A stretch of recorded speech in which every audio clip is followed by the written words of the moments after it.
Vamos estudar nessa aula o tema Lei de Abuso de Autoridade, Prisão, Investigação e Provas, aqui no âmbito do direito penal e do direito processual penal.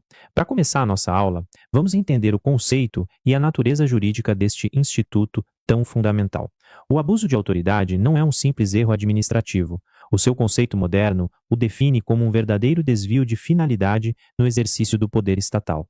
No ordenamento jurídico, ele se encaixa como uma norma de direito penal especial, embora tenha raízes profundas no direito administrativo e no direito constitucional.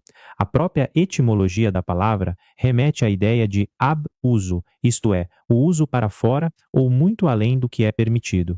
Historicamente, o Brasil viveu décadas sob a vigência da Lei nº 4.898 de 1965, que possuía tipos penais muito abertos. A transição para a atual Lei nº 13.869 de 2019 buscou tornar os crimes mais precisos. A grande marca moderna da sua natureza jurídica é ser um conjunto de crimes próprios, significando que o sujeito ativo deve obrigatoriamente ser um agente público, mesmo que atue de forma transitória ou sem remuneração. A lei exige o dolo específico.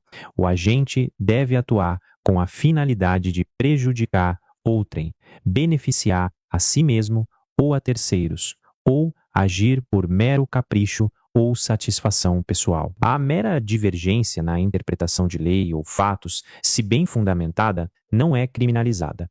Agora vamos mergulhar na classificação e na tipologia desses crimes. A doutrina majoritária classifica a maioria dos delitos de abuso de autoridade como crimes de mera conduta, ou seja, o legislador não exige um resultado naturalístico para que o crime se consume.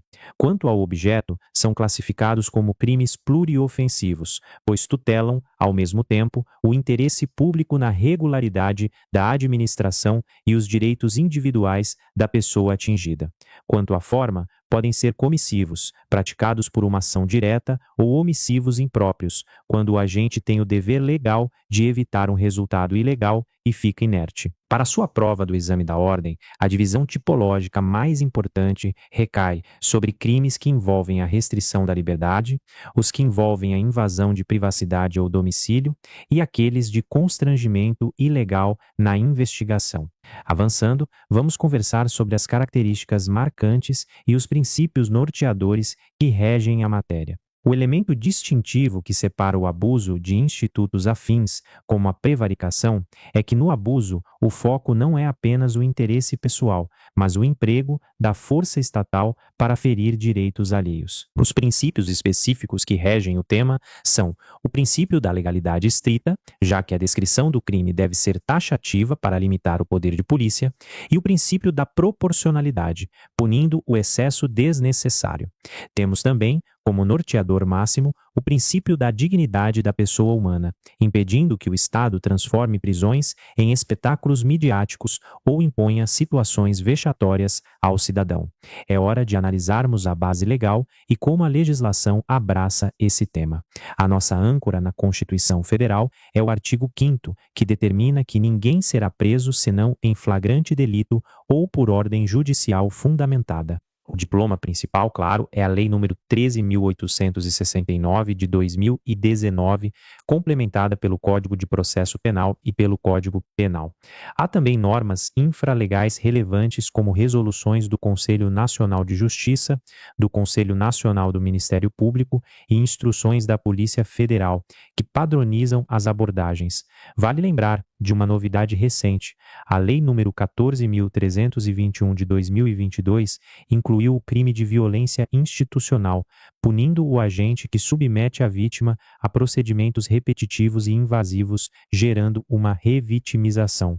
Passando adiante, o que os tribunais superiores decidiram recentemente sobre o abuso de autoridade? A jurisprudência tem sido muito ativa. O Supremo Tribunal Federal, no tema 280, definiu que a entrada forçada em domicílio sem mandado só é lícita quando amparada em fundadas razões de situação de flagrante. No entanto, fiquem muito atentos à atualização de 2026 trazida pelo Superior Tribunal de Justiça. O tribunal alinhou-se à Suprema Corte ao pacificar que a fuga do indivíduo para o interior do imóvel, ao perceber a aproximação da polícia, evidencia a existência de fundadas razões e torna lícita a busca domiciliar sem mandado. Além disso, a sexta turma do Superior Tribunal de Justiça exige que, caso haja consentimento do morador para a entrada, esse consentimento deve ser gravado em áudio e vídeo.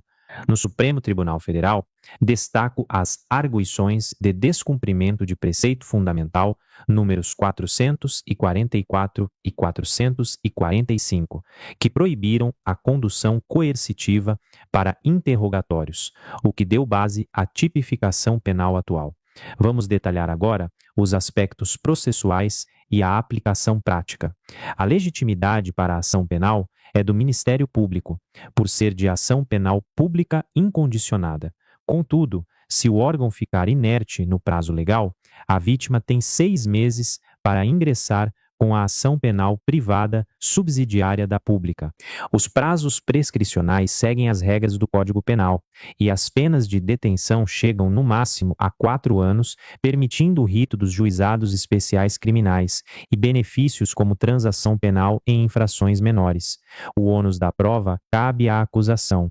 Cuidado com este detalhe prático. A condenação traz como efeito automático a obrigação de indenizar, mas a inabilitação para o cargo público e a perda do cargo não são automáticas. Elas exigem que o agente seja reincidente específico em abuso de autoridade e que o juiz motive isso expressamente na sentença. Para finalizarmos e darmos um foco cirúrgico na Ordem dos Advogados do Brasil, destaco os erros mais comuns em operações policiais. O primeiro deles é a prisão manifestamente ilegal. Configura crime deixar de relaxar uma prisão que o agente sabe ser ilegal ou manter o indivíduo preso sem necessidade. Prestar muita atenção nas questões que trazem delegados ou juízes mantendo a prisão baseada em clamor público ou em abstrata gravidade do crime, o que é proibido e configura abuso. O segundo erro comum diz respeito à condução coercitiva.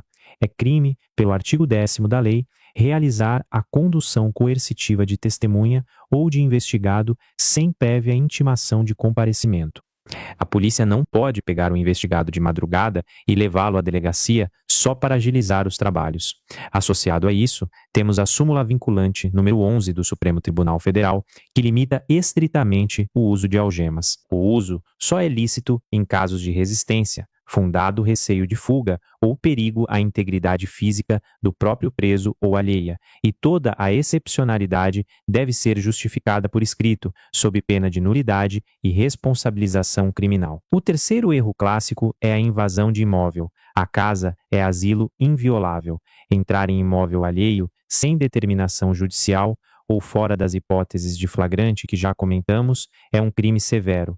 O cumprimento de mandado de busca e apreensão tem uma janela de tempo inflexível estipulada pelo artigo 22º. Só pode acontecer das 5 horas da manhã até as 21 horas. Permanecer na casa do sujeito após as 21 horas, contra a vontade dele, também configura abuso de autoridade e gera nulidade de qualquer prova apreendida de forma ilícita.